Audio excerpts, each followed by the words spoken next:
Hello guys, magandang gabi ulit sa inyo lahat. Ito si Mike Padua at narito ulit tayo. Nagbabalik na yung bagong linggo ng Mayo. And ito po ang ating weather analysis. Ngayong araw po ng Lunes hanggang Miyerkules, Mayo 8 hanggang 10,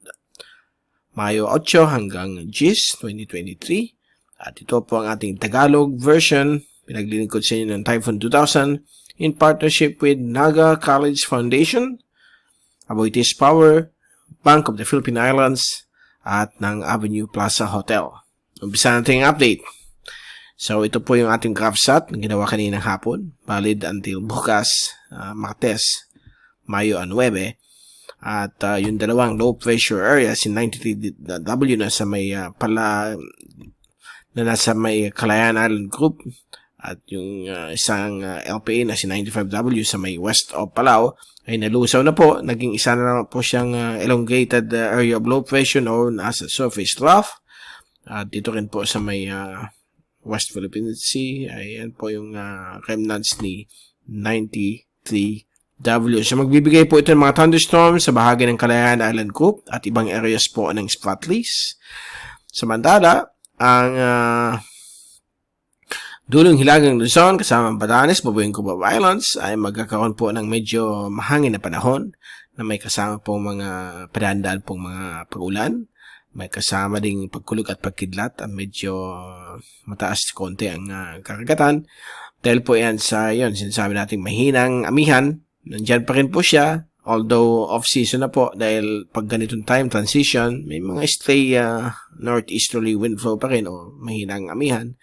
Nagbibigay po dyan ng preskong panahon. At itong medyo malamig na hanging amihan ay nagbibigay rin po ng, o yung tinatawag natin northeasterly wind flow, nagbibigay po ng mga thunderstorms pag-interact niya po dito sa mga bulubundukin pong bahagi ng Luzon.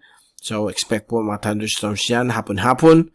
At ganoon din po sa iba't ibang bahagi ng ating bansa, may mga localized thunderstorms po naganap maghapon. Ang iba malalakas po, tulad dito sa Naga. Umabot ng 200 mm per hour yung intensity po ng kanyang ulan.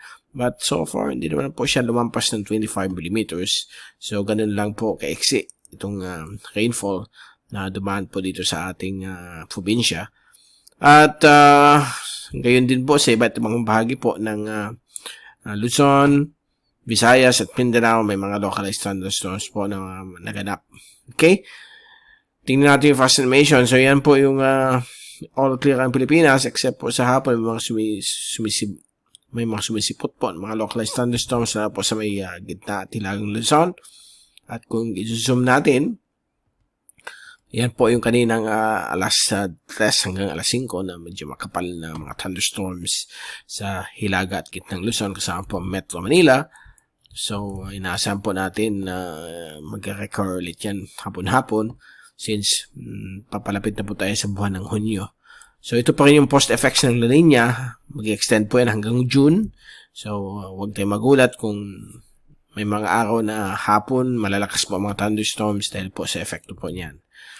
Ang ibang areas po ng Pilipinas, Visayas, Bicol at Mindanao, medyo nagsimula na po mag-dissipate itong mga localized thunderstorms.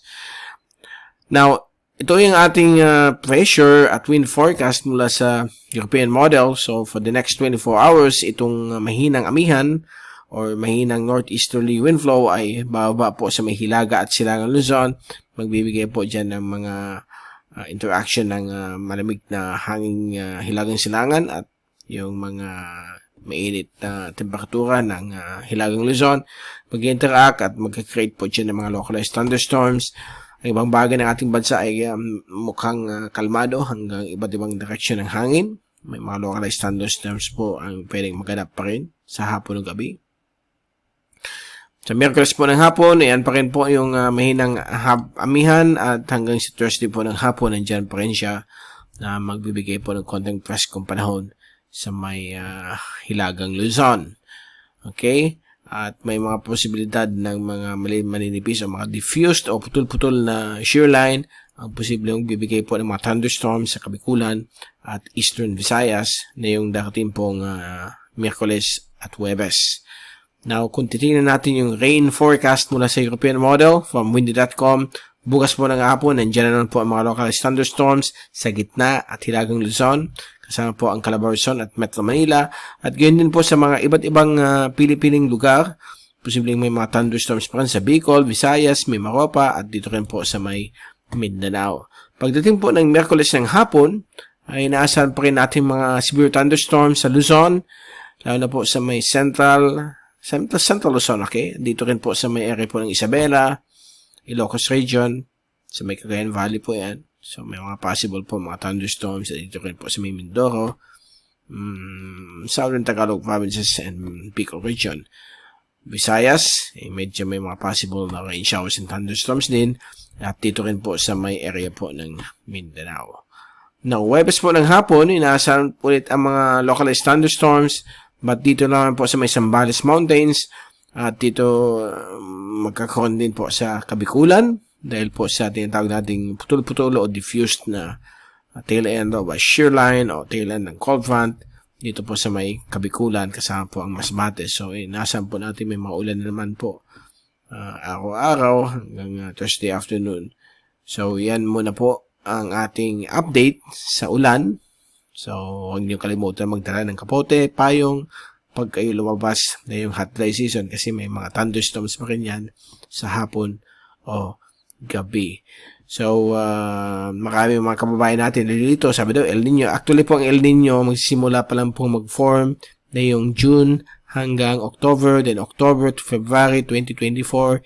Yan po ang pinaka-peak kung matuloy po ang El Nino. So, right now, nasa 60 to 70% ang probability. So, all eyes tayo, nasa El Nino watch. So, siguro pagdating ng August, baka magkaroon na po ng El Nino warning. Dahil po, usually, October to February po talaga sila nagpipeak at yung epekto po niya, may feel po natin dyan sa mga buwan na yan. So, na yan, nasa neutral conditions tayo, although yung epekto pa rin ng La Nina, nandyan pa rin yung na-feel pa rin natin yung mga pag-ulan dahil po sa epekto ng La Nina. Kaya kung titignan natin yung rainfall accumulation, yan po, for the next 3 days, concentrated po dito sa may Hilaga at gitnang Luzon. For the next 5 days, ganun din po sa may Luzon at Mindanao. Lalo na po for the next 10 days, medyo gulo na yung blowing, okay? Kasi na-accumulate po yan. So far, yan muna po ang ating latest. So, walang bagyo, walang nag-form na LPA for the next 10 days. Ayun po yan sa mga reliable computer models. So, monitor po natin. Doon po sa Indian Ocean, sa may left side po ng ating bansa, sa may west of Thailand, may mag-form po na medyo malakas na bagyo, okay? Common po yan pag month of May, springtime, sa may North Indian Ocean, Bay of Bengal, baka magkakaroon po doon ng medyo malakas na cyclone. Either tatahakin niya o maglalandfall sa may Bangladesh o Myanmar. Yan po ang pinapakita ng mga computer models. Let's hope and pray na hindi po siya maging super cyclone. Okay? Pag maging super cyclone po, kawawa po mga nainirahan po sa Bangladesh. Okay? At Myanmar kung matuloy po. Sana hindi na po matuloy, but pinapakita talaga ng computer models na mukhang magde-develop. Sa atin, all clear pa naman po. May mga frontal system lang na daan na mag-create po ng temporary shear line o diffused shear line sa ating silangan bahagi ng Pilipinas, kasama pang Bicol. Thunderstorms na po sa iba't ibang bahagi ng Luzon. Okay, so yan po ang ating update na yung Lunes hanggang Miyerkules at babalik ulit tayo na yung kalagitnaan ng linggo. Mula sa Typhoon 2000, ito si Mike Pado magpapaalam. Mag-ingat po tayong lahat. #WeatherWiser. At maraming salamat po sa pagpanood nyo sa aking channel. Good night po sa inyo lahat.